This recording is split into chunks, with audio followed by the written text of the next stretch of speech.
কারণ ধন সম্পদ ছাড়া আমি চলতে পারবো না। পয়সা জীবনের সব নয়, এটা ঠিক, কিন্তু পয়সা ছাড়া কোনো কাজ বাজারে হবে না। কেন? একজন লোক তার স্কুলে গিয়েছে, তাকে মাস্টারমশাই শিক্ষা দিয়েছে কি, নিজে যারে বড় বলে বড় সে নয়, লোকে যারে বড় বলে বড় সে হয়। শোনো, তোমায় যে আমি এই শিক্ষাটা দিলাম, তুমি জানো এই কথাটার মূল্য কত, মানে দাম কত? বলে কত স্যার? বলে 1 লাখ টাকা। ছাত্রকে বলেছে মাস্টার। এখন ওই স্কুল থেকে বাড়ি ফিরে আসার সময় ছাত্রের জুতো গেছে ছিঁড়ে। ও মুচির কাছে গিয়ে বলছে আমার জুতোটা সেলাই হবে? বলে হ্যাঁ হবে, দে কাট করে দে। ও জুতো দিয়ে দিয়েছে, তা মুচি সেলাই করে হাতে দিয়ে দিয়েছে। বলে কত হয়েছে? বলে স্যার 10 টাকা। ও ঘুরে বলছে নিজে যারে বড় বলে বড় সে নয়, লোকে যারে বড় বলে বড় সে হয়, দে 1 লাখ টাকার কথা বলে দিলাম, 5 টাকা কেটে নিয়ে বাকিটা ফেরত দে। মুচিকে বলছি। মুচি বলছে স্যার ও কথা শুনে আমার কি হবে, আমার 10 টাকা হয়েছে, আপনি দেন, আমি একটু বাড়িতে চাল ডাল কিনে। বলে আরে 1 লাখ টাকার কথা বলেছি, তুই 10 টাকা বলছিস কি রে?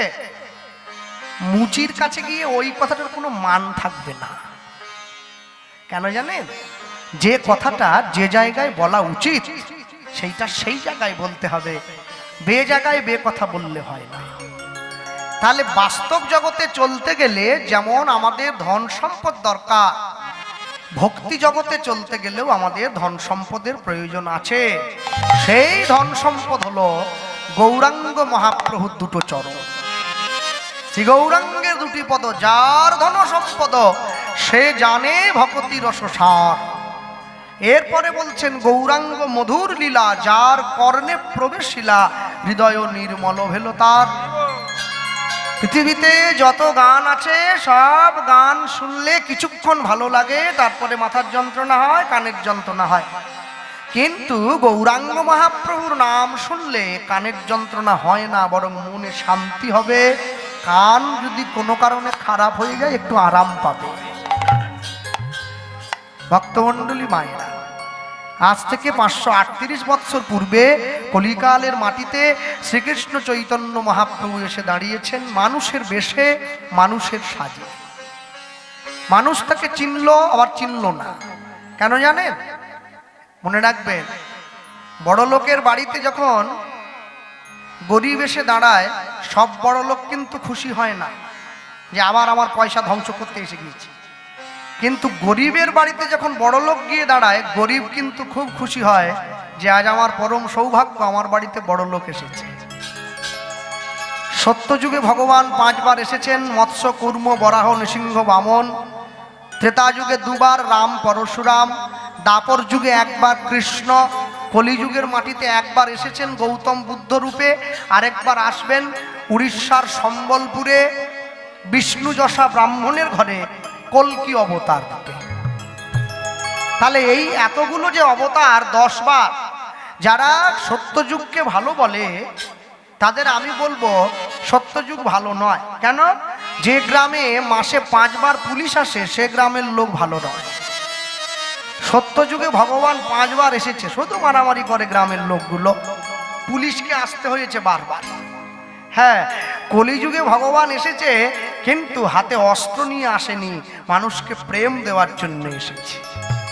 তাই সবার আগে বলতে গিয়ে বলবো, যারা ভগবানের নাম স্মরণ থেকে এখনো দূরে সরে আছে তারা গুরু দীক্ষা নিক চাই না নিক, ভগবানের নাম তাদের ভালো লাগুক চাই না লাগুক, তারা যেন দিন শেষে একটিবার ঘরের দরজা বন্ধ করে দিয়ে তার নাম নিতে না ভোলে। নিতাই গৌর প্রেমানন্দে হরি বল হরি বল। হ্যাঁ, বৈষ্ণব মহাজন পরবর্তী পংক্তিতে লিখছে, দেখো যে গৌরাঙ্গে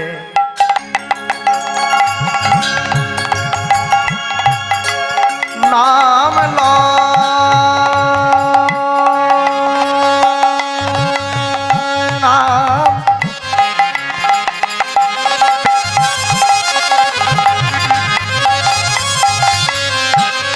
বলে যে গৌরাঙ্গে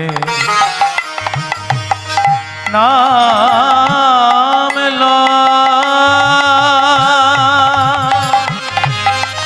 দেখো তার হয় কৃষ্ণ কৃষ্ণ প্রেমোদয় ওগো যে গৌরাঙ্গে নাম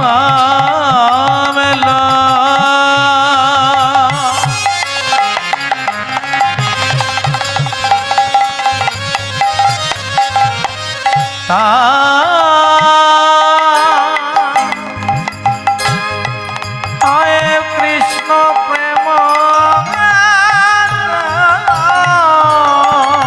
শোনো, তারে মুই যাও বলিহারি, তারে মুই যাও বলিহারি। অবতারে মই যাই বলি ঘারি, তারে মই যাই বলি হারি। হ্যাঁ, তার গুণের কথা বলিয়ার হারি, তার গুণের কথা বলি আর হারি। বলিহারি মানে বাহবা দেওয়া। আহা, বলিহারি ভাই কি বাজাচ্ছ? বলিহারি, বলিহারি না, এই বলিহারি নয়। তার গুণের কথা বলি আর হারি, তার গুণের কথা বলি আর হারি। আমি যতবার বলি ততবার হারি। তার গুণের কথা ওই দেখো গৌর গোবিন্দের লীলা মাধুরী, তার গুণের কথা বলি হারি। আমি এক মুখে বলতে নারি, গুণের কথা বলি হারি। আমি এক মুখে বলবো কত, আমি গুণের কথা বলি হারি। ও যদি বলি বছর শত, তার গুণের কথা বলি হারি। ও তার চরণে আমি প্রণাম করি, তার গুণের কথা বলি হারি। বলি গৌরাঙ্গের গুণবিহারী, গুণের কথা বলি হারি। বলি যে জনা গৌরকে ভালোবাসে গো, তাই গৌর হরি হরি বল। গুণের কথা বলি হারি। গুণের কথা বলি হারি। তারে মুই যায় বলি হারি, তারে মুই যাই বলি হারি। যে গৌরাঙ্গের নাম লয় তার হয় কৃষ্ণ প্রেমোদয়, তারে মুই যাও বলিহারি। গৌরাঙ্গ গুণেতে ঝুরে নিত্য লীলা তাহে স্ফুরে, সেজন্য ভকতি অধিকার। ভগবানের নাম শুনতে গিয়ে কেউ যদি কারো অন্তরে প্রেম জাগে, তখন নয়নের ধারা রূপে বাইরে বেরিয়ে আসে। দেখবেন সবাই কিন্তু কীর্তন শুনে কাঁদতে পারবে না। পারবে কি? পারবে না। কেন পারে না? একটা কারণের জন্য পারে না।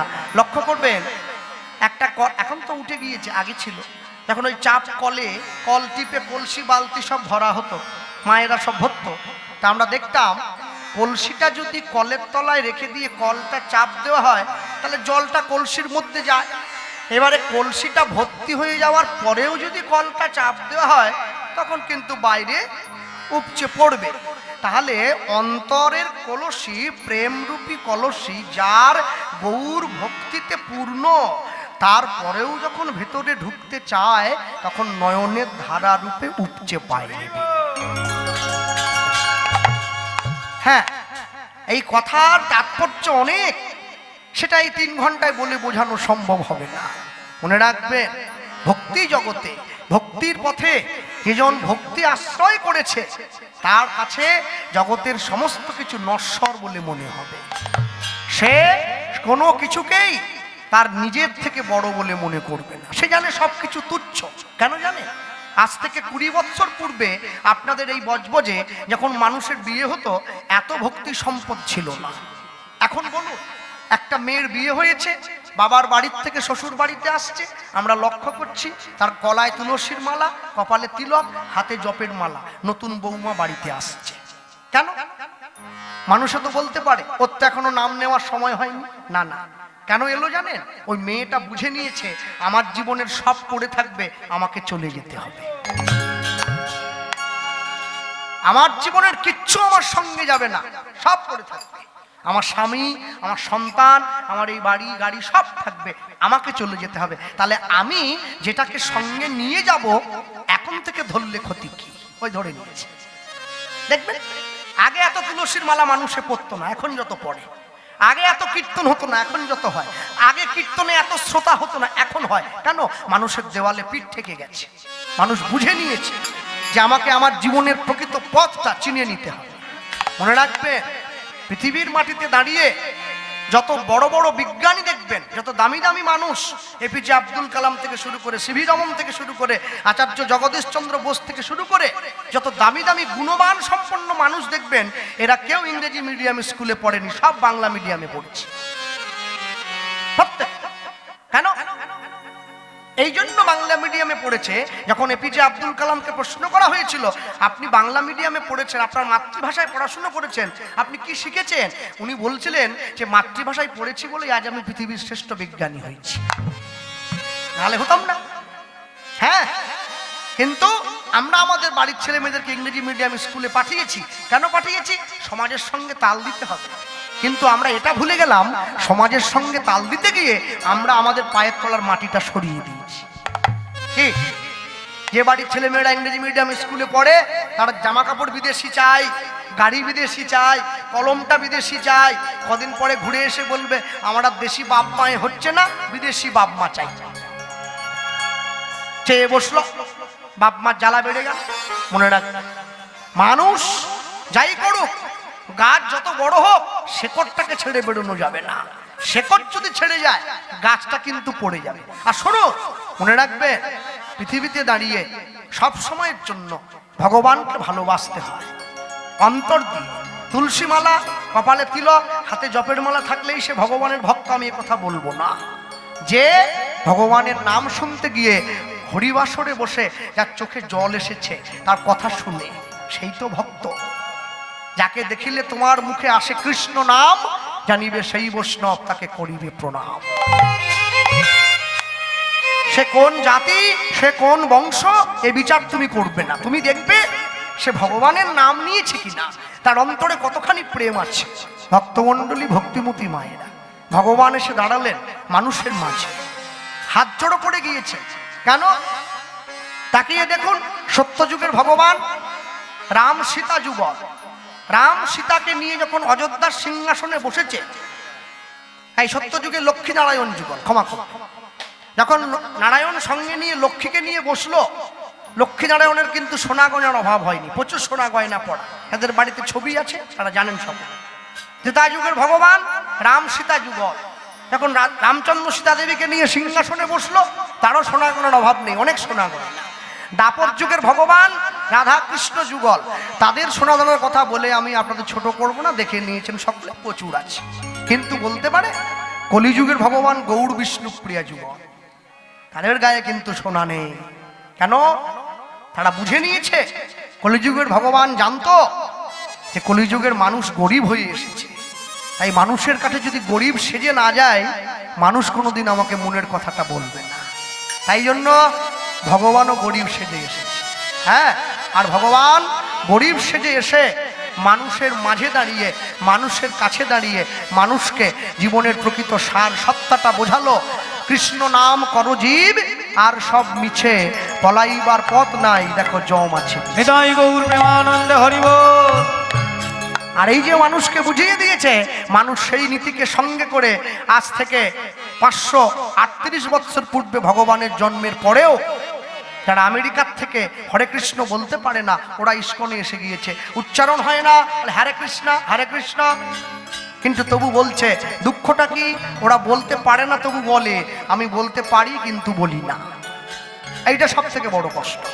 যারা পারলো না, যারা বলার কথা নয় তারা বললো, আর যারা বলার কথা তারা মুখে আঙুল দিয়ে ঘুরে বেড়ালো।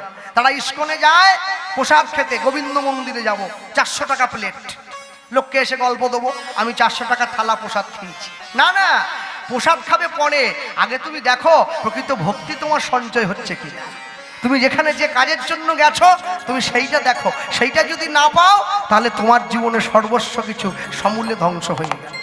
ভক্তমণ্ডলী, ভক্তিমতী মায়েরা, ওই দেখো গৌর প্রেম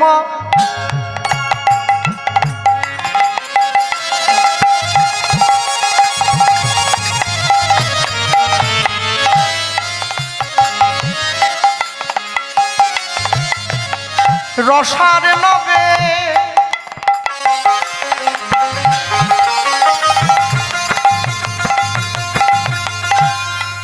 ওগো যেবা ডুবে সে তরঙ্গে গৌর গৌর প্রেম রসার নবে তাই গৌর প্রেমানন্দ হরি বল। ওগো যে পাটবে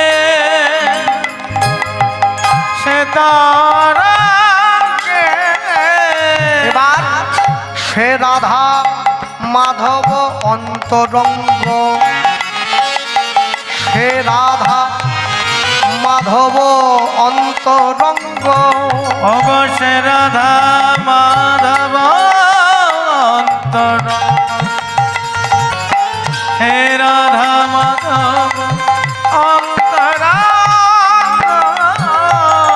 একদম শেষে গিয়ে গৃহে বাবনেতে থাকো,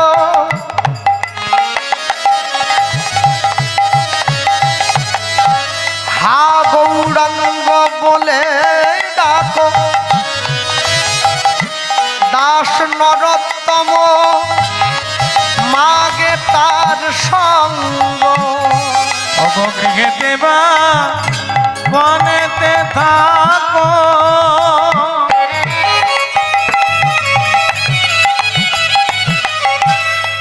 হা গৌরাঙ্গ বলে ডাকো, ওগো নরোত্তম মাগে তার সঙ্গ, ওগো নরোত্তম মাগে তার সঙ্গ। গৌর প্রেম রসার নবে যেবা ডুবে সে তরঙ্গে, সে রাধা মাধব অন্তরঙ্গ, গৃহে বা বনেতে থাকো, হা গৌরাঙ্গ বলে ডাকো, নরোত্তম মাগে তার সঙ্গ। চলো আমি ছোট্ট করে গৌরচন্দ্রিকা একদম অল্পের উপরে সমাপন করলাম। লীলা মাধুর্য অনেক বড় আছে, বলতে হবে, কেননা কলিযুগের মানুষের তো বেগুন গাছে জল দেওয়ার সময় আছে, তুলসী গাছে জল দেওয়ার সময় নেই, এ বড় যন্ত্রণা। আর মানুষ যখন রাস্তায় গিয়ে চায়ের থেকে চায়ের আড্ডায় গিয়ে বসে ঘন্টার পর ঘন্টা সময় কাটায়, কিন্তু কীর্তনে মানুষের ধৈর্য বড় কম। তো সব দিক মাথায় রেখে আমাদের তো চলতে হয়। লীলা মাধুর্য প্রবেশ করি, যা গাইব এই জায়গায় দাঁড়িয়ে। তার পূর্বে বলে রাখি, আজকে আমরা শ্রদ্ধেয় শ্রী তুষারকান্তি সাতটা মহাশয়ের বাড়িতে কীর্তন পরিবেশন এবং শ্রবণের জন্য উপস্থিত হয়েছি সকলে। তো ওনার সঙ্গে আমার প্রথম ব্যক্তিগত সাক্ষাৎ হয়েছিল শামালি, দক্ষিণ 24 পরগনা, অক্ষয় শেঠ মহাশয়ের বাড়িতে। উনি কীর্তন শুনতে গিয়েছিলেন, সেইখানে গিয়ে সাক্ষাৎ। ওনারা 5-6 জন যান, প্রতি বছরই নাকি যান। তো গত বছরে আমার সঙ্গে সাক্ষাৎ হয়েছে। তারপরে আমি আপনাদের পাশাপাশি দু জায়গায় এসেছি, সামনাসামনি অনেকের সঙ্গে দেখাও হয়েছে। তো আমি সবার আগে বলতে গিয়ে বলবো, যখন ওনার সঙ্গে আমার সাক্ষাৎ হয় তখন তো আমি ওনার ব্যাপারে কিছু জানতাম না, এত কথাও হয় নাই। তো পরে যখন এইখানে ওরিয়েনে কীর্তন শুনতে উনি গিয়েছিলেন, তো বাড়ি আসার সময় এক কথায় দু কথায় কমিটির বাবারা আমাকে বললেন যে ওনার একটা বিশেষ পরিচিতি আছে। তা আমি বললাম, পরিচিতি আবার কি? মানুষ হিসাবে পয়সা থাকতে পারে, আর বেশি কি হতে পারে? বলছে না। তা কি বলছে? ওনার দাদু রবীন্দ্রনাথ ঠাকুরের পিএ ছিলেন, এইটা পরিচিতি। হ্যাঁ, কি বলছে? হ্যাঁ, বলছে হ্যাঁ, ওনার দাদু রবীন্দ্রনাথ ঠাকুরের পিএ ছিলেন, পার্সোনাল অ্যাসিস্ট্যান্ট। বলছেন কি? তাহলে তো বিরাট ব্যাপার। তো ওনাকে জিজ্ঞাসা করলাম, উনি আমাকে আমতা করে বলে ছিল আর কি, কোনো রকম এড়িয়ে চলে যাচ্ছেন। তাহলে আপনি এড়িয়ে গেলে তো হবে না, কারণ রবীন্দ্রনাথ আমার বিশেষ প্রাণের একজন ভালোবাসার মানুষ, তা আপনি এড়িয়ে চলে গেলেন। বলছে হ্যাঁ ছিল। তখন আমাকে বলছেন হ্যাঁ ছিল। তাই বললাম আপনার দাদু যে রবি ঠাকুরের প্রিয় ছিল সেটা আমি বুঝবো কি করে? বলছে আমার বাড়িতে কীর্তনে আসুন, আমি আপনাকে বোঝাচ্ছি। তা আজকে আমি সকালবেলায় এসে পড়েছি, গতকালকে ঝাড়খণ্ডে ছিলাম, দুপুরবেলা এসেছি। তো এসে আসার পর থেকে ওনার সঙ্গে কথা হলো, উনি আমাকে কিছু চিঠি দেখালেন যা রবি ঠাকুর নিজে হাতে লিখেছেন ওনার দাদুকে। হ্যাঁ, সেখানে চিঠিটা পড়তে গিয়ে আমি আচ্ছা অবাক হলাম যে রবীন্দ্রনাথ ঠাকুর নিজে লিখছেন ইতি বিনীত রবীন্দ্রনাথ। রবীন্দ্রনাথ যাকে বিনয় প্রকাশ করছেন তার গুরুত্ব এখানে বুঝতে হবে। শোনো, এটা হিংসা করার কথা নয়। আমার হয়নি তোমার কেন হলো এই নিয়ে আমি যদি হিংসা করি আমি পিছিয়ে পড়ব। হিংসা করবেন, আনন্দ পান যে আপনাদের গ্রামে এইরকম একজন মানুষ আছে। এটা আনন্দ, এটা আমাদের গর্বে। কেন? রবীন্দ্রনাথ ঠাকুর তাকে বিনয় প্রকাশ করছে, ইতি বিনীত রবীন্দ্রনাথ। আমাকে যদি আমার বাবা চিঠি লিখতো বিনয় প্রকাশ করবে? করবে না। কিন্তু কি লিখতো? ইতি তোমার শ্রদ্ধাভাজন তোমার পিতা। লিখতে পারতো আশীর্বাদ অন্তে রবীন্দ্রনাথ, লিখতে পারতো? লেখেনি। কিন্তু লিখেছে ইতি বিনীত রবীন্দ্রনাথ। আমি তখনই বুঝে নিয়েছি যে যার কথা বলা হচ্ছে আর যিনি চিঠি লিখছেন তিনি যে কেউ নয়, বিশ্বকবি, তিনি বিনয় প্রকাশ করছেন। তখন আমি ওনাকে দুপুরবেলা বললাম যে তাহলে আপনার দাদু কি করতেন? বলছেন যে আমার দাদু রবীন্দ্রনাথ ঠাকুর যে গল্প উপন্যাসগুলো লিখতেন তার প্রুফ সংশোধন করতেন আমার দাদু। মানে কত বড় শিক্ষিত লোক! রবীন্দ্রনাথ ঠাকুর বিনয় প্রকাশ করছেন যে আমার থেকেও শিক্ষিত লোক, আমার গল্পের যে ভুল আছে, দাড়ি কমা বিসর্গ পুণ্যচ্ছেদ, এগুলো তুমি ঠিক করে তারপরে বাজারে প্রকাশ করবে বইটা। তখন থেকে ওনার প্রতি আমার শ্রদ্ধাটা আরো 1000 গুণ বেড়ে গেল। এবং ওনার পরিবার সকলে শিক্ষিত, এবং সব থেকে বড় কথা, শুধু শিক্ষিত বললে ভুল হবে, ওনারা সুশিক্ষিত। তার প্রমাণ ওনাদের মধ্যে কোনো অহংকার নেই, প্রত্যেকে ভালো। আমি অনেক ভালো ভালো জায়গায় কীর্তন করেছি, এখনো করছি, কিন্তু এইরকম পরিবার যাদের এত গুণ আছে, এত সত্তা, সবকিছু নিয়ে অহংকার করার মতো বস্তু আছে, তবু তারা অহংকার করে না। এটাই তাদেরকে বড় জায়গায় নিয়ে গেছে, ভবিষ্যতে আরো বড় জায়গায় নিয়ে যাবে। ভক্তমণ্ডলী মায়েরা, বলতে গিয়ে বলবো, ওনারা ছুটে গিয়েছিলেন অক্ষয় সেন বাবুর বাড়িতে। তা উনি আজকে যখন আমি এলাম, আমি ওনাকে জিজ্ঞাসা করেছিলাম তাহলে লীলা মাধুর্য কি হবে তবে একটু বলুন, যদি বলেন আমাকে সুবিধে হয়। তা উনি আমাকে তখন বললেন শুরুতেই দাঁড়িয়ে যে অক্ষয় সেনের বাড়িতে যেটা শুনেছিলাম ওইটা যদি আরেকবার শোনাতে ভাই, কেন সবাই তো শোনেনি। তা আমি বললাম ঠিক আছে, চেষ্টা করব। তো আলোচ্য লীলা মাধুর্য সব দিক দিয়ে মাথায় রেখে, যারা আপনারা প্রত্যেকে ভক্তি জগতে আশ্রয় করেছেন, ভক্তি জগতের ভক্তি পথে আছেন, আপনারা সকলে জানেন ভক্তি জগতে 6 জন বৈষ্ণব রয়েছেন যাদের কথা আমরা সকলে জানি। হরিনাম কীর্তনে হয় ওই যে হরি হরায় নম, কৃষ্ণ যাদবায় নম, যাদবায় মাধবায় কেশবায় নম, ওই যে পদ আমরা গাই, ওই পদের মধ্যবর্তী জায়গায় আছে জয়রূপ সনাতন ভট্ট রঘুনাথ, শ্রীজীব গোপাল ভট্ট দাস রঘুনাথ, এই 6 গোসাইয়ের করি চরণ বন্দন, যা হইতে বিঘ্ননাশ অভীষ্ট পূরণ। এই 6 গোসাই জমে ব্রজে কইলেন বাস, ব্রজে রাধা কৃষ্ণের নিত্য লীলা ভুবনে প্রকাশ। এটাই গৌর প্রেমানন্দে হরিবল। আর এই যে 6 জন গোসাই আছে, এই 6 জন গোসাইয়ের থেকে একজন গোসাইয়ের কথা আজকে আমরা শুনব। শুনতে গিয়ে সবার আগে বলবো যেটি বলার, সেটি হলো ভক্তি জগতে 4 জন বৈষ্ণব আছে যাদের রেকর্ড আজ পর্যন্ত কেউ ভাঙতে পারেনি। প্রথমকে তাকিয়ে দেখুন, নামে ছিল হরিদাস, হরিদাস, প্রণামে রঘুনাথ দাস, রঘুনাথ দাস, আচার্য শ্রী রামানন্দ, রামানন্দ, হরিনাম প্রচারে শ্রীমান নিত্যানন্দ, নিত্যানন্দ। এই 4 জন। নামে ছিল হরিদাস। হরিদাস ঠাকুরের মতো এত হরিনাম কোনো বৈষ্ণব করতে পারেনি আজ পর্যন্ত। দিবানিশি 3 লক্ষ করে হরিনাম করেছে, মাসে 3 × 90 লক্ষ, 1 কোটি নাম গাইতো যে সাধু। নামে ছিল হরিদাস, প্রণামে রঘুনাথ দাস। রঘুনাথ দাসের মতো করে প্রণাম কেউ করতে পারেনি। 1000 বার মাথা ঠুকে প্রণাম করত রাধাকুণ্ডের পাড়ে প্রত্যেক দিন, 1000 বার। 3 আচার্য শ্রী রামানন্দ। রামানন্দ রায়ের মতো করে গৌর ভক্তির আচরণ কেউ করতে পারেনি। কেন জানেন? আর যাদের বাড়িতে ফুলের গাছ আছে, যখন রাত্রিবেলা ঘুমোতে যান তখন দেখবেন কুঁড়ি থেকে কুঁড়ি হয়েছে, সকালে ঘুম থেকে দেখলাম ফুল হয়েছে, কিন্তু কেমন করে কুঁড়ি থেকে ফুল হয়েছে এটা আমরা কেউ দেখি নাই। দেখেছি কি? সবাই জানি রাধাকৃষ্ণ মিলে গৌড় হয়েছে, কিন্তু কেমন করে মিলে গৌড় হচ্ছে এটা আমরা কেউ দেখি। কে দেখেছে? গোদাবরী গঙ্গার তীরে রায় রামানন্দ। তবে প্রভু হাসি তারে দেখাইলা স্বরূপ, রসরাজ মহাভাব দুহু এক রূপ। আর একদম শেষে হরিনাম প্রচারে সে নিত্যানন্দ। নিতাই চাঁদের মতো করে জগাই মাধাইয়ের মতো মাতালের কাছে কলসির কানার মার খেয়ে মেরেছিস কলসির কানা, তা বলে কি প্রেম দেব না? এই কথা বলে কেউ নাম প্রচার করতে পারে নাই, তাই এদের রেকর্ড কেউ ভাঙতে পারে নাই। আমরা শুনবো দ্বিতীয় জনের কথা।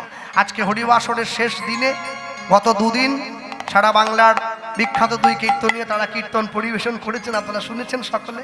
আজকে শুনবো শেষ দিনে আলোচ্য লীলা মাধুর্য পরম বৈষ্ণব ছিল রঘুনাথ দাস গোস্বামীর জীবনী। নিতাই গৌর প্রেমানন্দে হরি বল হরি বল।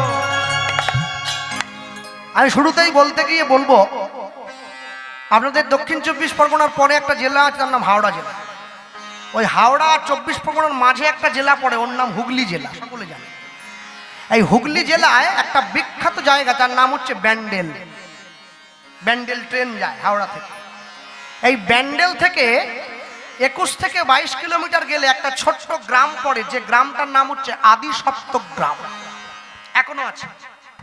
এই আদি সপ্তক গ্রামের দুইজন জমিদার, একজনের নাম হিরণ্য দাস, একজনের নাম গোবর্ধন দাস। জমিদার বলতে একই মায়ের পেটের দুই ভাই, কিন্তু কি জানেন এই দুই ভাইয়ের কাজ কি? এই দুই ভাইয়ের জমিদারিতে কর্ম ছিল, এরা দুই ভাই সারা বাংলার থেকে খাজনা আদায় বা ট্যাক্স আদায় করে দিল্লিতে হুসেন সাহেব দরবারে পাঠিয়ে দিত, এটাই কাজ। আর হুসেন শাহ এই দুই ভাইয়ের কাজে খুশি হয়ে এদেরকে বছরে বেতন দিত কত? আজ থেকে 525 বছর পূর্বে এই দুই ভাইয়ের বেতন ছিল 9 লক্ষ টাকা বছরে, যেটা বর্তমান সমাজে 100 কোটি টাকার থেকেও বেশি। তাহলে টাকা আছে, গাড়ি আছে, বাড়ি আছে, সম্পত্তি আছে, সব আছে, কিন্তু মনে শান্তি নেই। কেন? দুই ভাই মনে মনে ভাবে আমাদের মৃত্যুর পরে আমাদের সম্পত্তি যে ভোগ করবে এরম কেউ নেই, মানে উত্তরাধিকারী কেউ নেই, ছেলে মেয়ে কেউ নেই। মানুষ টাকা দিয়ে বাড়ি তৈরি করতে পারে, শান্তি কিনতে পারবে না। টাকা দিয়ে হাতে ঘড়ি কিনতে পারে, সময় কিনতে পারবে না। টাকা দিয়ে অনেক দামি একটা আলমারি বা পালঙ্ক কিনে আনা যায়, টাকা দিয়ে কোনোদিন ঘুম কেনা যায় না। টাকা দিয়ে বাজার থেকে অনেক দামি বই কেনা যায়, বিদ্যা কোনোদিন কিনতে পাওয়া যায় না। টাকা দিয়ে বাজার থেকে হিরে মানিক্য কিনে আনা যায়, মায়ের ভালোবাসা কোনোদিন কিনতে পাওয়া যায় না। টাকা দিয়ে বাজার থেকে অনেক ভালো ভালো পোশাক কিনে গায়ে পরা যায়, মনুষ্যত্ব কোনোদিন কিনতে পাওয়া যায় না। দুই ভাই ভগবানের কাছে গিয়ে নিত্য কাঁদে, প্রভু আমাদেরকে সন্তান দাও, আমাদের মৃত্যুর পরে এই সম্পত্তি ভোগ করবে কে? ভগবান বলে না, দেবো না। কেন দেবো না? আমি তোদেরকে সন্তান দিলে তোরা তো সুখ পেয়ে যাবি, আমায় তো ভুলে যাবি। মানুষ যখন দুঃখে থাকে তখন ভগবানকে ডাকে, মানুষ যখন সুখে থাকে ভগবানকে ডাকে না। এই যে মায়েরা বসে আছে, তখন প্রত্যেক দিন রাত্রি 9:30টার সময় স্টার জলসায় অনুরাগের ছোঁয়া দেখে, একবারও ভগবানকে বলে না যে ঠাকুর তোমার জন্যই ভালো সিরিয়ালটা দেখতে পাচ্ছি, বলে না। আর দেখতে গিয়ে যখনই ঝপ করে কারেন্ট চলে যায়, অমনি ঠাকুর আর 10টা মিনিট পরে গেলে আহা হা হা, মিশকা কি ভালো অভিনয়টা করছে, দেখেছে? এতক্ষণ সুখে ছিল, ভগবানকে ডাকেনি। যেই দুঃখ পেয়েছে অমনি ভগবানকে ডাকছে। দুই ভাই বুদ্ধি করে নিয়েছে। কি বুদ্ধি? এতদিন পর্যন্ত ভগবানকে ডেকেছি সন্তানের জন্য, আজকে ডাকবো না। আজকে ডাকবো কেন? আজকে ডাকবো আমাদের মৃত্যুর পরে তোমার সেবা কে করবে, তাই তোমার সেবার জন্য একটা সন্তান দাও। দেখি ভগবান কি করে মুখ ফেরায়। আমার জন্য নয়, তোমার জন্য চাইছি। দুই ভাই গিয়ে ভগবানের চরণটা জড়িয়ে ধরেছে, সন্তান দেহ গো মোরে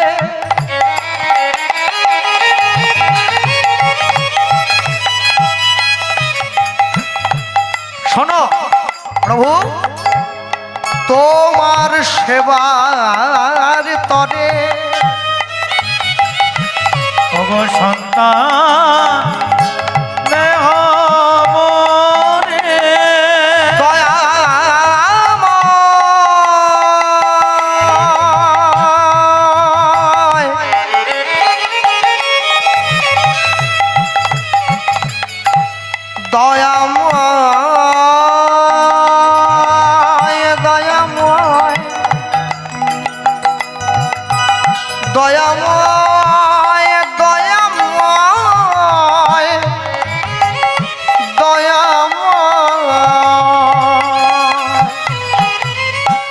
সন্তান দেহ মরে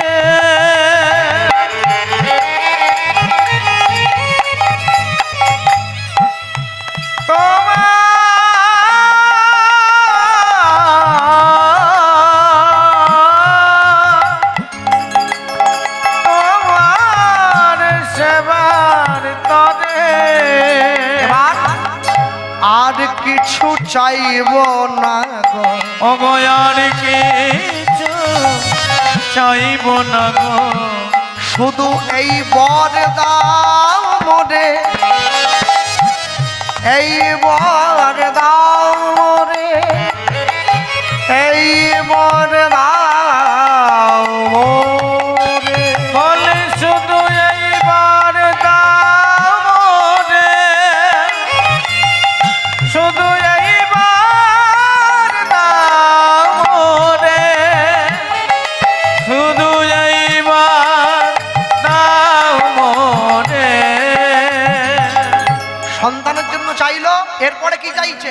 তোমার সেবা করতে পারে, তোমার সেবা করিতে পারে ওগো আমাদের দেহ অবসানের পরে যেন তোমার সেবা করিতে পারে তোমায় সেবা দিয়ে সেবার মান রাখিতে পারে। যেন তোমার সেবা করিতে পারে আমরা আর কিছু চাই না দয়া, যেন তোমার সেবা করিতে পারে আমরা আর কিছু চাই না দয়াল। যেন তোমার সেবা করিতে পারে ওগো এ জন্মে নয় জন্মে জন্মে যেন তোমার সেবা করিতে পারে যেন কৃষ্ণ ভক্ত হইতে পারে, যেন তোমার সেবা করিতে পারে প্রাণ ভরে আর মন ভরে যেন তোমার সেবা করিতে পারে আর কিছু চাই না দয়া, তোমার সেবা করিতে পারে আর কিছু চাই না দয়াল। তোমার সেবা করিতে পারে আর কিছু চাই না তোমার সেবা করিতে পারে যেন তোমার সেবা করিতে পারে তোমার সেবা করিতে পারে ভগবান সব সইতে পারে, দুটো জিনিস পারে না, একটা ভক্তের অহংকার আর একটা ভক্তের চোখের জল। হ্যাঁ, ভগবান জীবনে দুবার হাসে, কখন? যখন নার্সিংহোমের বিছানায় রুগী শুয়ে থাকে আর ডাক্তার গিয়ে রুগীর সামনে দাঁড়িয়ে বলে আপনার কোনো চিন্তা নেই, আমি যখন আছি আপনি বাঁচবেন। ভগবান হাসছে ডাক্তারের দিকে তাকিয়ে, কি বলে? হ্যাঁ গো ডাক্তার, তুমি যে রুগীকে বাঁচার গ্যারেন্টি দিচ্ছ, তুমি নিজে কতক্ষণ বাঁচবে সে গ্যারেন্টি কে দেবে? আরেকবার ভগবান হাসে, কখন জানেন? যখন দুই ভাই ফিতা ফেলে জায়গা ভাগ করে, তোর 5 কাঠা আমার 5 কাঠা। ভগবান হাসে, বলে কার জায়গা ভাগ করছে কারা? হ্যাঁ, জায়গা তো আমার রে, পরের জায়গা পরের জমি ঘর বানাইয়া রই, আমি তো সেই ঘরের মালিক নই। জায়গা আমার একটা আছে, ওটা আমাকে মরার পরে দেয়া হবে, ওটার পরিমাণ 3.5 হাত, একটুও বেশি দেয়া হবে না, ওইটুকুই বরাদ্দ। ভগবান যখনই ভক্ত গিয়ে নয়নের জল দিয়েছে, ভগবান আর সহ্য করতে পারলো না, দৈববাণী করে জানিয়ে দিল, কি? অচিরাতে তোমাদের ঘরে এক পুত্র সন্তান জন্ম গ্রহণ করিবে, আমার ভক্তির বলে সন্তান বলবান হইবে, বলবান হইবে এই সন্তান না রহিবে তোমার ঘরে, তোমার ঘরে জগৎ মাঝারে আমার লীলা কথা গাহিবে প্রতি দ্বারে দ্বারে। দারে দারে ব্যাস, আপনারা জানেন তো কাজের বেলায় কাজী আর কাজ ফুরলে ব্যাস। দুই ভাই ঠাকুর ঘর থেকে বেরিয়ে এসে চোখটা মুছে নিয়েছে, কিরে এই বড় ভাই ছোট ভাইকে ডেকে বলছে, ঠাকুর যেন কি বললো, কি আবার বলবে, আমাদের ঘরে একটা ছেলে হবে, পুত্র হবে। পিতামাতার মৃত্যুর পরে পিতামাতাকে পিণ্ড দান করে পুত নামক নরক থেকে উদ্ধার করে বলে সন্তানকে বলে পুত্র। সন্তান তিন রকমের, একটা সন্তান, একটা সন্তাপ, একটা সন্ত্রাস। সন্তান কোনটা? যার জন্যে পিতামাতার মুখ উজ্জ্বল হয় তাকে বলে সন্তান। সন্তাপ কোনটা? যে বাপ মাকে হাত ধরে বাড়ির বাইরে বের করে দেয়, ওটা সন্তাপ। সন্ত্রাস কোনটা? যার জন্য বাপ মাকে মুখ লুকাতে হয়, ওটাকে বলে সন্ত্রাস। যেই এ কথা বলেছে বড় ভাই সঙ্গে সঙ্গে বলে উঠছে, ভগবানের কথা ভগবান বলে দিয়েছে, আমাদের কাজ আমরা করব। একবার ছেলেটা হতে দে, খালি কি করে ঠাকুর ঘরে যায় তারপরে দেখছি। সাধু হওয়া বের করে দেবো, সাধু মন্দিরই ভেঙে দেবো। যদি বাড়িতে বাঁশ না থাকে বাঁশিও হবে না আর বাজবেও না। মনে রাখিস, চাওয়ার দরকার চেয়ে নিয়েছিস, পরিচালনা করব তো আমি। মনে রাখবে ভক্তমণ্ডলী, ভক্তিমতী মায়ের, এতদিন পর্যন্ত তো ছেলেগুলো সরকারের কাছ থেকে কেড়ে খাচ্ছিল সবকিছু। ওই জন্য সরকার বুদ্ধি করে মেয়েদেরকে দায়িত্ব দিল যে মা হয়ে অন্তত আজ্ঞা পারে হোক সন্তানের মুখের কাছ থেকে খাবার কেড়ে খাবে না। ছেলেগুলো খাচ্ছিল কিন্তু মেয়েরা তো খাবে না। আইসিডিএস মেয়েদের দায়িত্ব দিয়েছে। এখন দেখছি যে মা আইসিডিএস এর চাকরি করে, ছাত্র এসেছে 10টা, সে ডিম বসে দিয়েছে 20টা। কেন? মা হয়ে সন্তানের কাছ থেকে খাবার কেড়ে খাচ্ছে। সরকার বলে আমি যাব কোন দিকে? মাকে দায়িত্ব দিলাম, তো মা নিজে চুরি করছে। মনে রাখবে, সমাজের ওপর থেকে নিচ পর্যন্ত যখন চোর হয়ে যায় সকলে, তখন সমাজকে বাঁচিয়ে রাখা খুব মুশকিল হয়ে যাবে। ভক্তমণ্ডলী, মাতৃবর্গ, দুই ভাই সেদিন থেকে আর কিচ্ছু কাউকে জানতে দেয়নি। শুভ দিনে শুভক্ষণে একটা ফুটফুটে পুত্র সন্তানের জন্ম হলো। কার ঘরে? ছোট ভাই গোবর্ধন দাসের ঘরে। হিরণ্য দাসের কোনো সন্তান হয় নাই। বড় ভাই ছুটে এসে বলছে, তোর ছেলে মানে তো আমারও ছেলে, কেন আমার তো কেউ নেই, যা আছে ওই তো পাবে, তাহলে ওর বাবা হওয়ার অধিকার কি আমি একটু পাবো? বলে পাবি মানে 100 ভাগ পাবি। মনে মনে ভাবছে, বাবা বলে ডাকবে ক্ষতি কি, সম্পত্তি তো পাবে। তাহলে আজ থেকে এই ছেলেটার বাবার নাম শুধুমাত্র গোবর্ধন দাস নয়, এই ছেলেটার বাবার নাম হবে হিরণ্য গোবর্ধন দাস। গ্রামের লোক ছুটে এসেছে, জমিদার মশাই যেমন করে আপনারা দুই ভাই আমাদের প্রজাদেরকে দেখে রেখেছেন, গরিব মানুষকে সেবা করছেন, আপনাদের ছেলে ঠিক তেমনি ভাবে রামচন্দ্রের মতো করে আমাদের রাজ্য পরিচালনা করবে, সবাইকে সুখে রাখবে। আজ থেকে ছেলেটার নাম দিলাম রঘুনাথ। নাম হয়ে গেছে, ছেলে বড় হয়েছে। আর এই যে রঘুনাথ দাস বড় হলো, আগেকার দিনে নিয়ম ছিল ছেলে মেয়ে একটু বড় হলে গুরুদেবের আশ্রমে থেকে পড়াশুনো করতে হতো, গুরুকুল। এখন গুরুকুল উঠে গিয়ে এখন এসছে স্কুল। গুরুকুল আর নাই, বাড়ির থেকে যায় আবার বাড়িতে ঘুরে আসে। যত ওজন, যে পড়ে তার ওজন 10 কেজি, কাঁধে ব্যাগ নিয়ে যায়, ওর ওজন 40 কেজি। হ্যাঁ, রবীন্দ্রনাথ ঠাকুর বলেছিলেন বর্তমান দিনের শিক্ষা কি? বলে বর্তমান দিনের শিক্ষা হলো পরিপূর্ণ অভিজ্ঞতার চাপে শিক্ষার্থীকে ভারাক্রান্ত করে তোলার কর্ম, তাকে বলে শিক্ষা। হাত ধরেছে রঘুনাথ দাসের গুরুদেবকে। রঘুনাথ দাসের গুরুদেব হচ্ছে হুগলি জেলার চাঁদপুরে বলরাম আচার্য প্রভু। হাত ধরে দুই ভাই নিয়ে যাচ্ছে, চলো রঘুনাথ, তোমায় পড়াশোনা করতে হবে, বড় হতে হবে, জমিদারি সামলাতে হবে। তো ধুতি পাঞ্জাবি পরিয়ে দিয়েছে। মাঝখানে রঘুনাথকে নিয়েছে ঘোড়ার গাড়িতে চড়ে, দুই ভাই দুদিকে হাত ধরে নিয়ে যাচ্ছে। গুরুদেবের আশ্রমে খবর চলে গেছে আজকে আসছে আমার ভক্ত, আমার শিষ্য, জমিদারের ছেলে। রঘুনাথ দাস গুরুদেবের আশ্রমে গেল। গুরুদেব আশ্রম থেকে বাইরে বেরিয়ে এসেছে, কেউ শেখায়নি, সোজা গিয়ে গুরুদেবের পা দুটো জড়িয়ে ধরেছে। গুরুদেবকে ষষ্ঠাঙ্গে প্রণাম করছে। ষষ্ঠাঙ্গে প্রণাম করে গুরুদেব রঘুনাথ দাসকে বুকে জড়িয়ে ধরলো। এসো বাবা, এইটুকু বয়সে প্রণাম করে নাকি? হ্যাঁ, তুমি তো নারায়ণের মতো পবিত্র মন তোমার, কে তোমায় শেখালো এত সুন্দর করে প্রণাম করতে? আগে আমার কেউ শেখায়নি। বাহ বাবা, বাহ, কেউ শেখায়নি। কিন্তু গুরুদেব আপনাকে দেখে না আমার একটা কথা বড্ড বলতে ইচ্ছে করছে। হ্যাঁ বলো, কি বলবে বলো। যেই বলেছে রঘুনাথ দাস গুরুদেবকে বলছে, কি বললো জানেন? দেখো, জয় জয় শ্রী গুরু, গুরু আমার প্রেম প্রেম কল্প তরু। জয় জয় শ্রী গুরু, গুরু আমার প্রেম কল্প তরু। বড় অদ্ভুত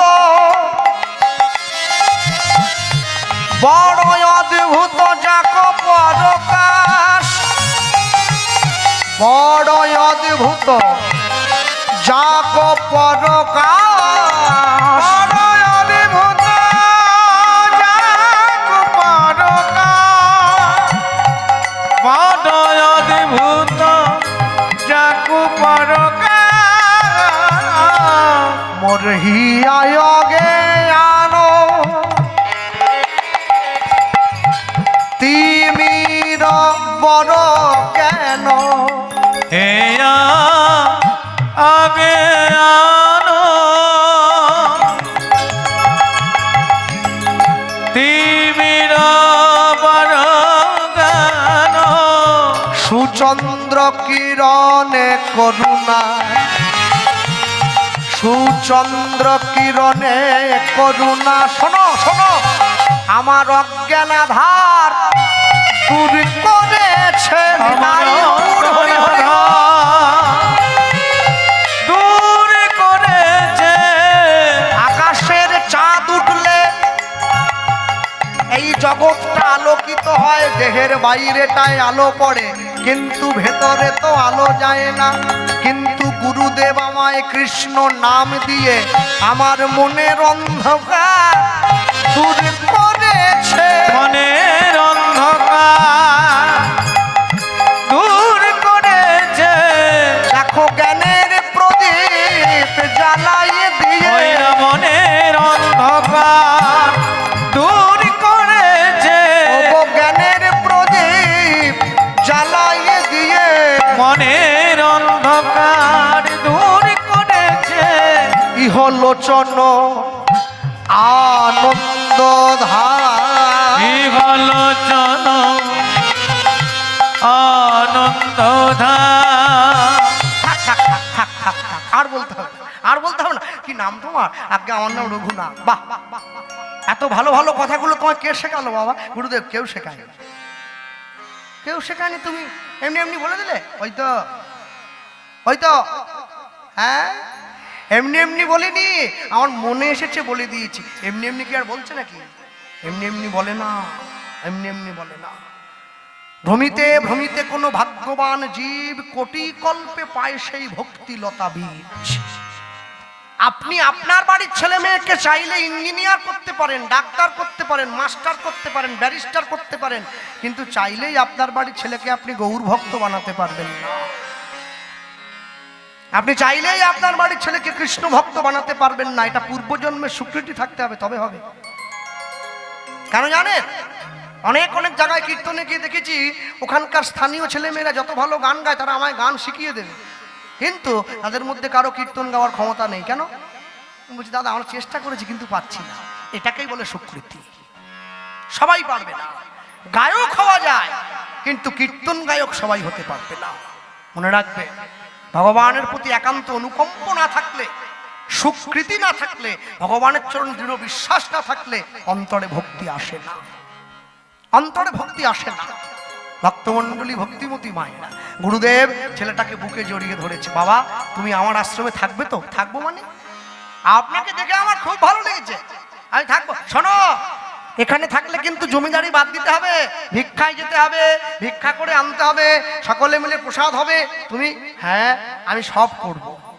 দুই ভাই ওই দিকে দাঁড়িয়েছিল দূরে, গুরুদেবকে ডেকে বলছে আপনি একটু এদিকে আসুন, ওকে ছেড়ে দেন। ছেলেটাকে ছেড়ে দেওয়া হয়েছে। রঘুনাথ দাস বাকি বন্ধুদের সঙ্গে পরিচয় করছে।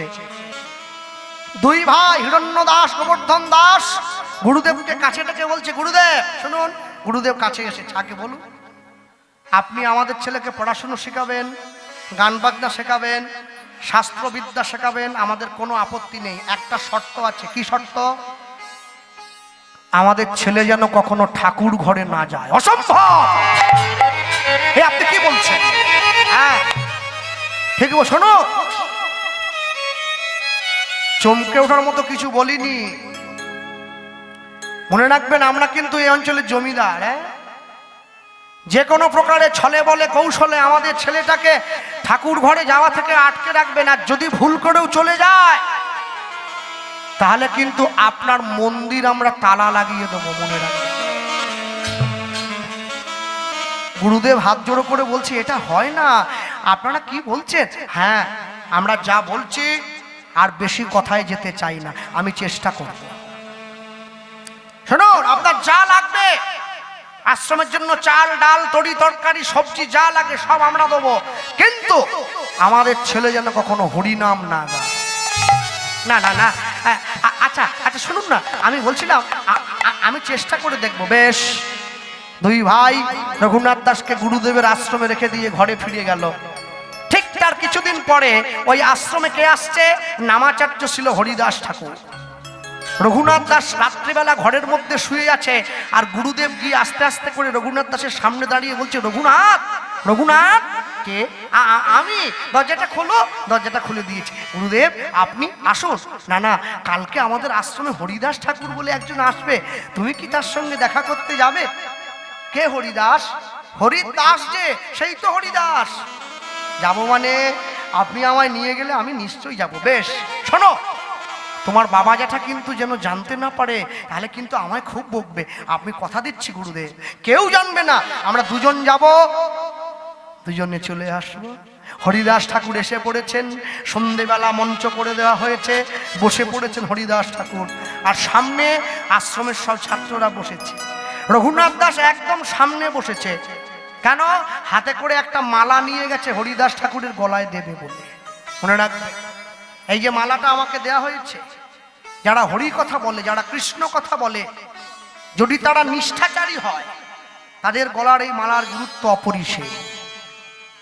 আমার বাবা বলতেন, জানিস কৃষ্ণ, যে মুখে কৃষ্ণ কথা হয়, যে মুখে হরি কথা হয়, যে মুখে গৌর কথা হয়, সেই মুখ যদি বিড়ি তিরঙ্গা তামাক গুটকা শিখর বিমল খায়, তাহলে ওটা মুখ নয়, জানবি ওটা ভাগাড়। ভাগাড়ের দাম আছে, মুখের দাম নেই। কেন? যে মুখে হরিনাম হয় সেই মুখে বিড়ি খাও কি করে তুমি? তাহলে হরিনামের নেশা এখনো ঠিক মতো ধরতে পারোনি বুঝি, তাই বিড়ির নেশা ধরে রেখেছো। নিষ্ঠাচারী কীর্তনিয়ার কণ্ঠের মালা বাড়িতে নিয়ে গিয়ে যদি কোনো জায়গায় ঝুলিয়ে রাখা হয়, এতেও গৃহের মঙ্গল হয়। কেন জানে? এই মালাটা গলায় দিয়ে সে বিয়ে করতে যাবে না, এই মালাটা গলায় দিয়ে সে ভগবানের কথা বলছে। ভক্তমণ্ডলী, ভক্তিমতী মায়েরা, হরিদাস ঠাকুর বসে পড়েছে। রঘুনাথ দাস হরিদাস ঠাকুরের সামনে, একদম সামনে বসে পড়েছে, আর হরিদাস ঠাকুরের দিকে এক দৃষ্টে তাকিয়ে আছে। হরিদাস ঠাকুর বলছে, জানো তো, যার কথা বলার জন্য আমি এসেছি, সে শুধুমাত্র একা নয়, দুজন মিলে এসেছে। রঘুনাথ দাস তাকিয়ে আছে। ঠাকুর একটু বলো না, কার কথা বলতে এসেছো, কার কথা জানো? ওই তাকিয়ে দেখছে, কি বলছে? হরিদাস ঠাকুর বলে উঠছে, এসেছে ব্রজের বাঁকা। ওর কথাই তো বলবো। কালো সখা আয় তোরা দেখবি, আয় দেখবি, আয়, হ্যাঁ চলো যাই নদিয়ায়। এসেছে ব্রজের বাঁকা, এসেছে ব্রজের বাঁকা, কালো সখা আয় তোরা দেখবি, আয় দেখবি, আয় তোদের এই সোনার নদিয়ায়। এসেছে ব্রজের বাঁকা, এসেছে ব্রজের বাঁকা। হাত তোলা যাবে একটু? তাই কি? যারা চেয়ারে বসেছেন পিছন দিকে তুলেছেন তো, একটু তালি দেওয়া যাবে? হ্যাঁ। এসেছে ব্রজের বাঁকা, এসেছে ব্রজের বাঁকা, কালো সখা আয় তোরা দেখবি, আয় দেখবি, আয় তোদের এই সোনার নদিয়ায়। হরি হরি হরি হরি। এসেছে ব্রজের বাঁকা, কালো সখা আয় তোরা দেখবি, আয় দেখবি, আয় তোদের এই সোনার নদিয়ায়, তোদের এই সোনার নদিয়ায়। এসেছে, এসেছে ব্রজের বাঁকা, কালো সখা আয় তোরা দেখবি, আয় দেখবি, আয় তোদের এই সোনার নদিয়ায়। এবার তোদের এই সোনার নদিয়ায়, তোদের এই সোনার নদিয়ায়। শোনো শোনো, তার রং ফিরেছে, ঢং ফিরেছে, ওই না রঙে ফিরেছে, ঢঙে ফিরেছে। ওগো কালো এখন চেনা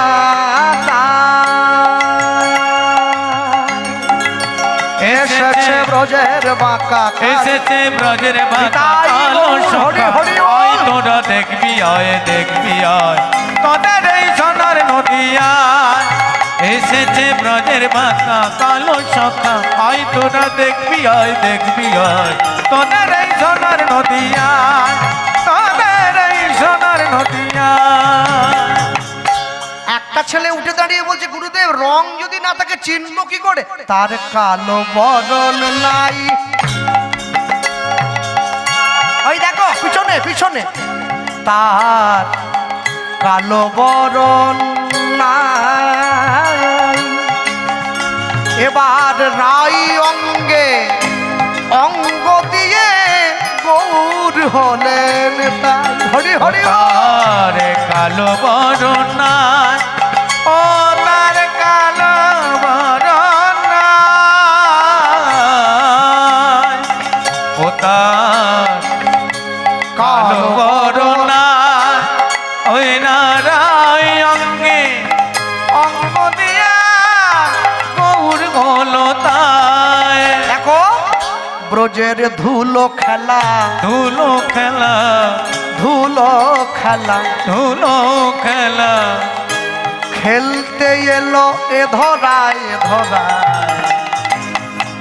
তোদের এই সোনার নদিয়া তাই গৌর এসেছে হরি হরি ব্রজের বল। বাঁকা এসেছে ব্রজের বাঁকা কালো সখা আয় তোরা দেখবি আয় দেখবি গাছ তোদের এই সোনার নদিয়া তোদের এই সোনার নদিয়া তোদের এই সোনার নদিয়া যখন সে কালো ছিল না যত সব কুলো ললনা যত সব কুলো ললনা তার বাঁশির সুরে ভুল তো পুনে ধরম রাখতো না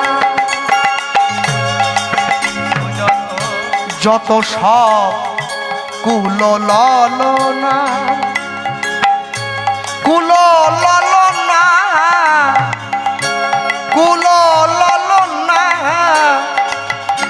কুলো ললনা ললনা ললনা কুলো ললনা কুলো ললনা যত সব কুলো ললনা তার বাঁশির গানে ভুল তো ফুলের ধরম রাখত না তার কুলো ললো না ওই না মাছির শুনে কর ঘরে রাখতো না রাধার প্রেমের নাগর রসের সাগর প্রেমের প্রেম বিলাতে এ ধরায় তোদের এই সোনার নদিয়া তাই গৌর হরি হরি বল। এসেছে ব্রজের বাঁকা কালো সখা আয় তোটা দেখবি আয় দেখবি আয় তোদের এই সোনার নদিয়া তোদের এই সোনার নদিয়া তোদের এই সোনার নদিয়া তোদের এই সোনার নদিয়া আমি তোমার হলাম তোমার বলো আমি তোমার হলাম আমি তোমার বলো আমি তোমার হলাম আমি তোমার হলো এই কে রে কে রঘুনাথ দাস ছুটে গিয়ে হরিদাস ঠাকুরের চরণে পড়েছে আমি তোমার হলাম এই কে গো ওঠো ওঠো ওঠো ওঠো ওঠো উঠে বসিয়েছে তোমার নাম কি আগে আগে আগে আমার নাম রঘুনাথ ও কিন্তু ঠাকুর আমি তো আমার নামটা বললাম তোমার নাম কি হরিদাস ঠাকুর বলছে আগে আমার নাম হরিদাস বাহ এই জগতে সবাই মায়ার দাস টাকা পয়সার দাস বাড়ি গাড়ির দাস বিষয় সম্পত্তির দাস তুমি কি না হরির দাস খুব ভালো লেগেছে আচ্ছা ঠাকুর তুমি এই গায়ের মধ্যে কি সব দাগ দিয়েছো, ওই কালো কালো কালো কালো, একে তিলক বলে রে পাগল ছেলে। আচ্ছা ঠাকুর, তুমি কি কোনো দল থেকে এসেছো? হ্যাঁ আসবো তো, আমার দল আছে তো, নীল লাল সবুজ দল নয়, হরিনামের দল আছে। ও আচ্ছা, ও ঠাকুর তাহলে তুমি যে দল থেকে এসছো, তোমার দলে একটা মালিক আছে না, থাকবে না? দলের নেতা যদি না থাকে দল পরিচালনা হবে কি করে? ও আচ্ছা ঠাকুর, তুমি যদি এত সুন্দর দেখতে হও, তাহলে তোমার দলের যে মালিক আছে তাকে দেখতে কত সুন্দর। রঘুনাথ দাস প্রশ্ন করছে। হরিদাস ঠাকুর বলছে, ও বাবা, এ কথার উত্তর তো দিতে পারবো না আমি সুন্দর কি বান্দর তা তো জানি না, ভগবানের নাম ভালোবাসি তাই তার নাম করছি। ভক্তমণ্ডলী মায়ের রঘুনাথ দাস হরিদাস ঠাকুরের চরণ দুটো জড়িয়ে ধরে বলছে, ঠাকুর তুমি যে দল থেকে এসেছো সেই দলের মালিকের কাছে আমায় একবার নিয়ে যাবে, তোমার মালিকের কাছে আমি একটু তারটা মুখটা দেখব। এখনো তোমার সময় হয়নি বাবা, অপেক্ষা করো, যেদিনকে তোমার সময় হবে আমি তোমায় কথা দিচ্ছি, তুমি ঠিক তার চরণে গিয়ে পৌঁছে যাবে। হরিদাস ঠাকুর আশীর্বাদ করছে, হরিদাস কৃপা করে তাহার উপরে, তাহার উপরে যেই কৃপার কারণ হইল, কারণ হইল চৈতন্য পাইবারে। চৈতন্য চৈতন্য পাইবার তরে। এবার যার সদ গুণে গোসাই রঘুনাথ দাস, রঘুনাথ চৈতন্যে জন্মিল ভক্তি, ভক্তি জন্মিল বিশ্বাস, জন্মিল জন্মিল বিশ্বাস। চৈতন্যের প্রতি বিশ্বাস জন্মে গেছে হরিদাস ঠাকুরের কথা শুনে। এটা সাধু সঙ্গের ফল। সাধু সঙ্গ সর্বশাস্ত্রে কয়, লব মাত্র সাধু সঙ্গ কৃষ্ণ ভক্তি প্রেম হয়। এই যে কীর্তন শুনতে বসেছেন, মনে রাখবেন সারা পশ্চিম বাংলায় যত জেলায় কীর্তন হয়, দক্ষিণ 24 পরগনায় কীর্তনের ভাগ সবচাইতে বেশি। এত কীর্তন কোনো জেলায় হয় না। হ্যাঁ, এটা শুধুমাত্র আপনাদের মন রাখার জন্য বলছি না, এটা সত্যি কথাটাই বললাম।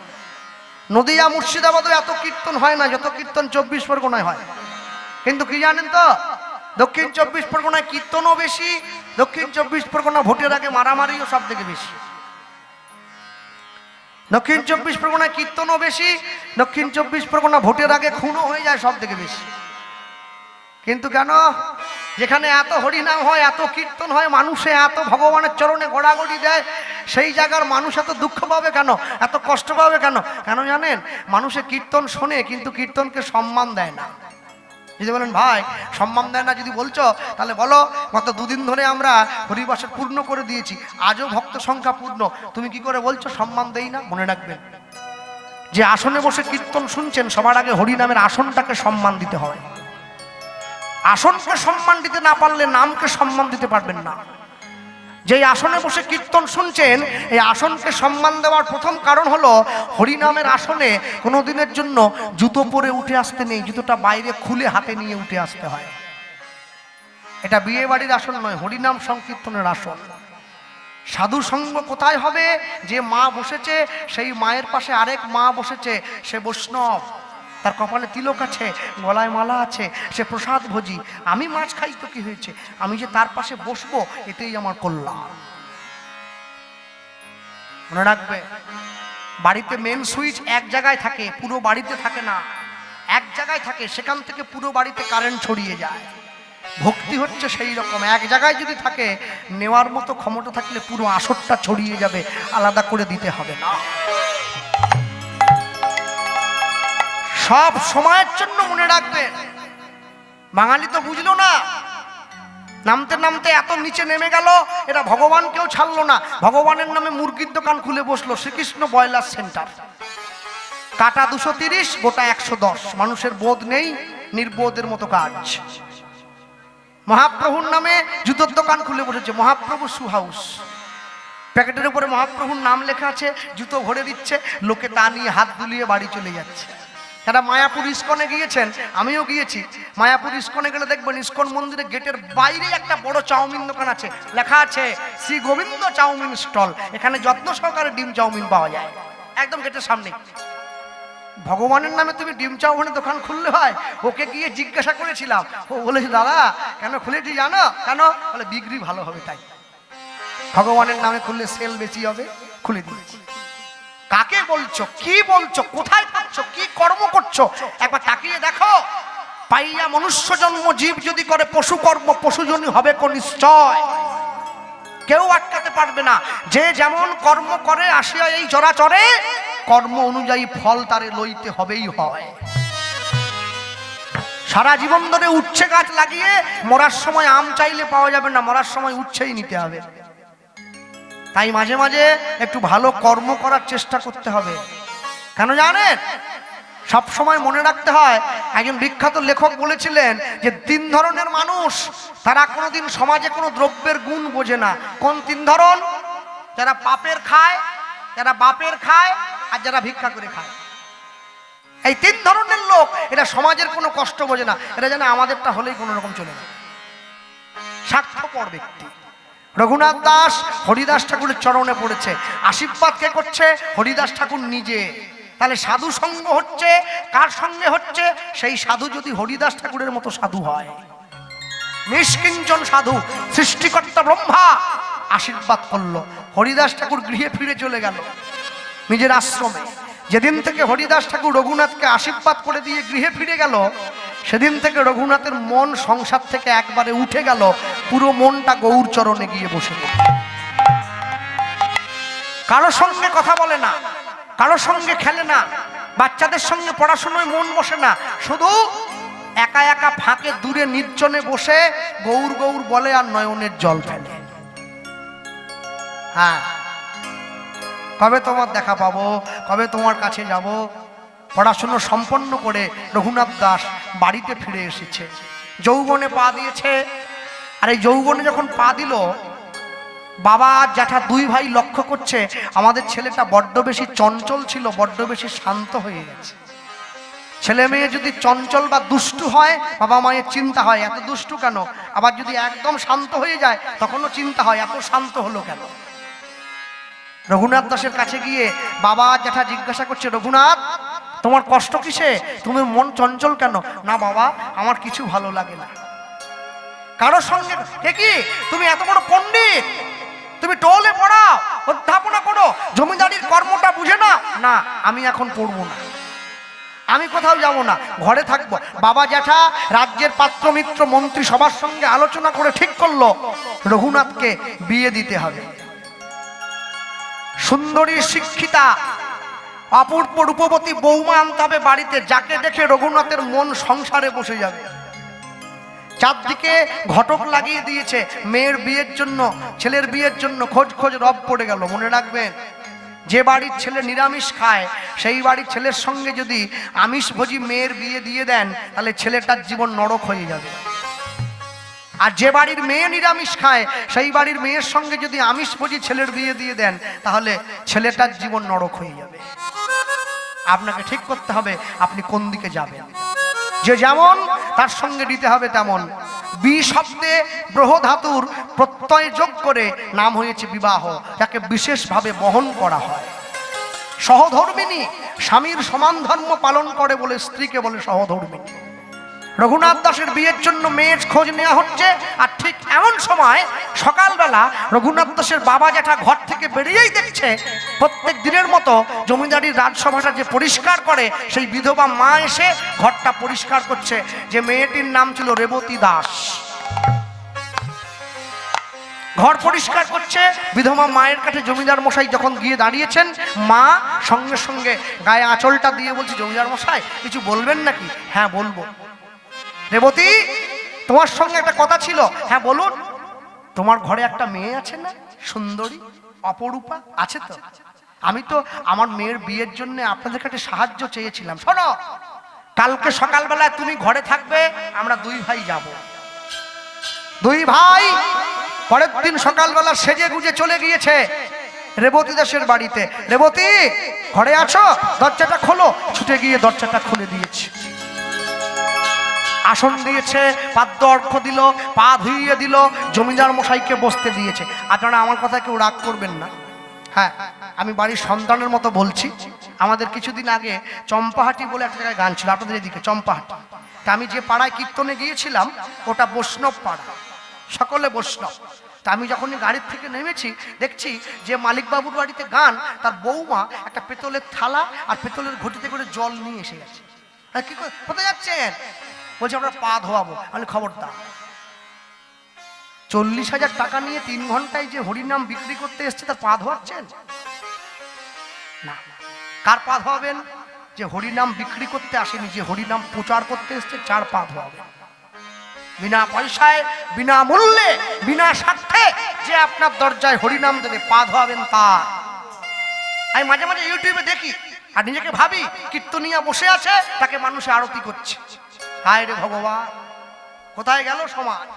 কাকে আরতি করছেন, কাকে বসিয়েছেন? আর যে বসে আরতি নিচ্ছে তার একবারও বুকে ভয় নেই, নরকের কোনো ভয় নেই যে আমি আরতি নিয়ে নিচ্ছি। জেনে বুঝে করো চাষ, ফসল ফলবে 12 মাস। না বুঝে করলে চাষ একবারে অকালে সর্বনাশ। হ্যাঁ, আমার গুরুদেব বলতেন, বলে জানিস আসরে গিয়ে দাঁড়াবি, যখন আসর থেকে নেমে যাবি, মানুষের প্রণাম যখন করতে আসে সাবধান, চেষ্টা করবি যাতে প্রণামটা না নিতে হয়। কেন? কার ভজন কি আছে তুই জানিস না। কারো যদি অপরাধ থাকে ওটা তোর এসে লেগে যাবে, সাবধান। নিবি না প্রণাম, নিবি না প্রণাম করবি। হ্যাঁ, ভক্তমণ্ডলী মায় জমিদার মশাইকে বসতে দিয়েছে, পা ধুইয়ে দিল। আসুন জমিদার মশাই। আমার ঘরে কমলা দাঁড়িয়ে আছে দরজার আড়ালে, ছেঁড়া শাড়ি পরেছে, মা শিখিয়ে দিয়েছে জমিদার মশাই আসবে আজকে আমাদের ঘরে। তখনই দাঁড়িয়েছে, আসতে কথা নয়। জমিদার মশাই এসে দাঁড়ানো মাত্র, আচ্ছা রেবতী, তোমার বাড়িতে আমরা জলগ্রহণ করতে পারি, একটা শর্ত আছে। কি? তোমার মেয়েটার বিয়ে দেবে? দেবো তো। আমার মেয়ের, আপনি ছেলে দেখেছেন? ছেলে কি করে বলুন? চাষ করে, চাষি, গরিব হোক, ভক্ত হলেই হবে। আমার মেয়ে তো কৃষ্ণ গুণগান শুনতে ভালোবাসে। না না, আমরা অন্য ছেলের বিয়ের কথা নিয়ে তোমার বাড়িতে আসিনি। বিয়ে যদি দিতে হয়, তোমরা তোমার মেয়েটাকে কি আমাদের ছেলের সঙ্গে বিয়ে দেবে?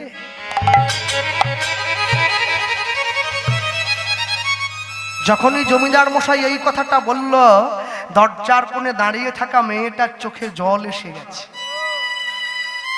ভগবানকে বলছে, প্রভু আমি যে তোমার সেবা করেছি, তোমাকে স্নান করিয়েছি, তোমাকে খাইয়েছি, আমার সেই সেবা বিফলে যায় নাই। রঘুনাথ দাসের মতো এহেন সুপুরুষ, এহেন ভক্ত, এহেন জমিদার, সে কিনা আমার স্বামী হবে, এ আমার পরম সৌভাগ্য। ভালো স্ত্রী পাওয়াটা যেমন স্বামীর ভাগ্যের ব্যাপার, ভালো স্বামী পাওয়াটাও মেয়ের অনেক ভাগ্যের ব্যাপার। রেবতীর চোখে জল এসে গেছে। জমিদার মশাই আপনি কি বলছেন? হ্যাঁ আমি বলছি দেবে। মা বেরিয়ে আয় ঘর থেকে। লজ্জায় বেরোতে পারছে না, দরজার আড়ালে দাঁড়িয়ে আছে। কিন্তু রেবতী, একটা শর্ত আছে। যে কি শর্ত বলুন? আপনার বাড়িতে সারা জীবন বিনা পয়সায় কাজ করব, আমি করব।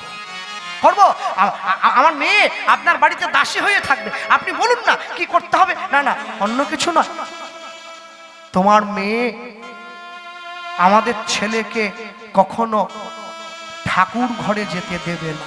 ছুটে গিয়ে চরণে পড়ল, দয়াময়।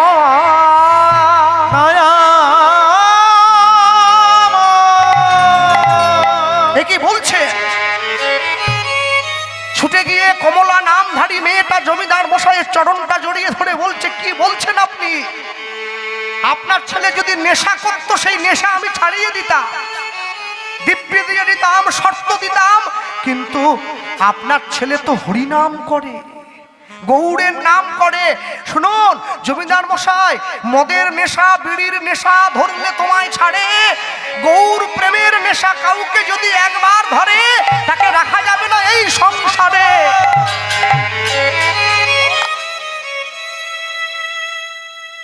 যেই চরণটা জড়িয়ে ধরেছে,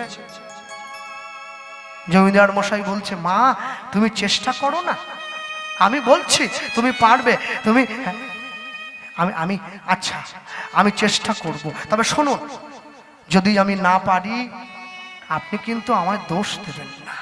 আমি কথা দিচ্ছি, যদি আমি আপনাদের ছেলেকে ভগবানকে ভুলাতে না পারি, আমি আপনার সংসার পরিত্যাগ করে চলে আসব। না না না, ওসব করতে হবে না। দেখুন, আগুন নিয়ে খেলা করছে জমিদার, জানে না আগুন নিয়ে খেলতে গেলে হাত পুড়ে যেতে পারে। তাহলে ওই কথা হলো, কথা দাও। কাগজ কলম বের করেছে, লাল কলমে লেখা হলো, বিয়ের দিন স্থির হলো, গোটা হুগলিবাসীকে নিমন্ত্রণ দেওয়া হয়েছে। আনন্দ আনন্দ মহানন্দ, সবাই যাবে। আজও কি আনন্দের শোভা কহনে না যায়, আজকে আনন্দের সভা কহনে না যায়, আজকে আনন্দের সভা কহনে না যায়। রঘুনাথের বিয়েতে আজ সকলেতে যায়, রঘুনাথের বিয়েতে আজ সকলেতে যায়, রঘুনাথের বিয়েতে আজ সকলেতে যায়, রঘুনাথের বিয়েতে আজ সকলেতে যায়। আজ কি আনন্দের শোভা কহনে না যায়। নিতাই গৌর হরি হরি বল। কহনে না যায়, আজকে আনন্দে সভা কহনে না যায়। ঢাক বাজে, ঢোলক বাজে, শঙ্খ করতাল, ঢাক বাজে, ঢোলক বাজে, শঙ্খ করতাল, সুমধুর সানাই বাজে, শুনিতে রসাল, সুমধুর সানাই বাজে, শুনিতে রসাল। আজ কি আনন্দের শোভা কহনে না যায়। নিতাই গৌর হরি হরি আজকে বল। আনন্দের সভা কহনে না যায়, আজকে আনন্দের সভা কহনে না যায়।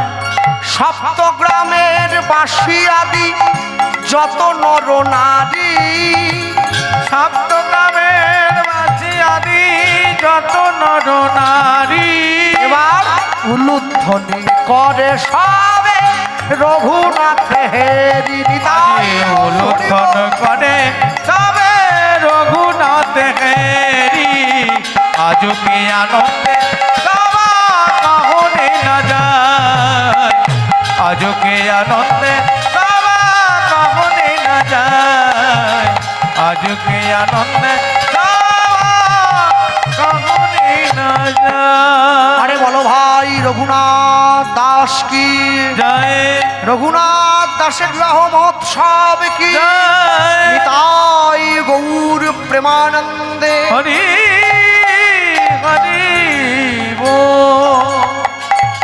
বিয়ে হয়ে গেল, সকলে আশীর্বাদ করে ফিরে গেল। সুখী হও রঘুনাথ, স্ত্রীকে নিয়ে সুখে সংসার করো। আর সকলে যখন ফিরে গেল, রঘুনাথ দাস নিজের স্ত্রীকে নিয়ে ফুলশয্যার ঘরে প্রবেশ করল। মনে রাখবেন, বিবাহ হয়ে যাওয়ার পরে স্বামী স্ত্রীর জীবনে সব থেকে আনন্দের মুহূর্ত, যে ঘরের মধ্যে বন্দি রাখা হয় তাকে ফুলশয্যার ঘর বলে। একটা পালঙ্ক সুন্দর করে ফুল দিয়ে সাজানো হয়ে আছে। রঘুনাথ দাস তার স্ত্রী যখনই ঘরের মধ্যে প্রবেশ করেছে, রঘুনাথ দাসের স্ত্রী এগিয়ে এসে রঘুনাথ দাসকে প্রণাম করছে। ওঠো কমলা, আমাকে স্বামী হিসাবে পেয়ে তুমি খুশি হয়েছো তো? স্ত্রী বলে উঠছে, আমার মতো মেয়ে তোমাকে স্বামী হিসাবে পাবো, এইটা আমার পরম সৌভাগ্য। বাহ, কি দেখছো? আজকে আমাদের ফুলশয্যা তো, একটা পালঙ্ক সুন্দর করে ফুল দিয়ে সাজানো হয়ে আছে। রঘুনাথ দাস বলে উঠছে, জানো কমলা, এই ভালো করে দেখো, মানুষ যখন ফুলের ওপরে ঘুমায় তখন তার ফুলশয্যা হয়। হ্যাঁ, ফুল যখন মানুষের উপরে ঘুমায় তখন তার অন্তিম শয্যা হয়। তুমি ঠিক করো কমলা, তুমি কার ওপরে ঘুমাবে? না না স্বামী, আমি ফুলের ওপরে শোবো না, ফুলও আমার ওপরে শোবে না। আমি চাই ফুলটা মালা হয়ে সারা জীবন তোমার গলায় থাকে। চাইছে। তাহলে তুমি আমার কাছে চাও, কি চাইছো? কমলা বলছে আমার চাওয়ার মতো কিচ্ছু নেই, আমি তোমায় পেয়েছি, তোমার মতো এহেন মানুষকে পেয়েছি, আমার জীবনে চাওয়ার কি থাকতে পারে? বেশ, তাহলে তোমার যদি চাওয়ার কিছু নেই, তাহলে আমি হাত বাড়িয়ে দিচ্ছি, আমায় দাও। রঘুনাথ দাস হাত বাড়িয়ে দিয়েছে নিজের স্ত্রীর দিকে, আমায় তো কিছু দাও। স্বামী, আমি তো গরিব, হত দরিদ্র বিধবা মায়ের একমাত্র মেয়ে। আমার মা আপনাদের বাড়িতে দাসীর কাজ করে অর্থ উপার্জন করত, সেই দিয়ে আমরা মার মেয়ে দিন চলতাম। কিন্তু আমি আপনাকে কি দেব? রঘুনাথ দাস বলছে দেওয়ার মতো কি কিচ্ছু নেই? আছে, যা দিল আমি গানের ভাষায় বলে দিচ্ছি। কি দিল? সামনে দাঁড়িয়ে রঘুনাথ দাসের হাতটা ধরেছে। নারী জাতির জীবনে সব থেকে বড় জিনিস কি? তার সম্মান। কি? Health loss, nothing loss, money loss, something loss, but character loss, everything loss. আজ পর্যন্ত আমি কোনো দিন আমার দেহ সৌষ্ঠব, আমার সম্মান কাউকে দেই নাই। তুমি আমার স্বামী, আমার জীবনের সব থেকে বড় জিনিস, আমার প্রাণের চেয়ে প্রিয়, সেইটা আমি তোমার হাতে তুলে দিলাম। যদি বিশ্বকবির ভাষা দিয়ে বলি, মম জীবন যৌবন মম অখিল ভুবন, মম জীবন যৌবন মম অখিল ভুবন, তুমি ভরিবে সৌরভে নিশীথি নিশন,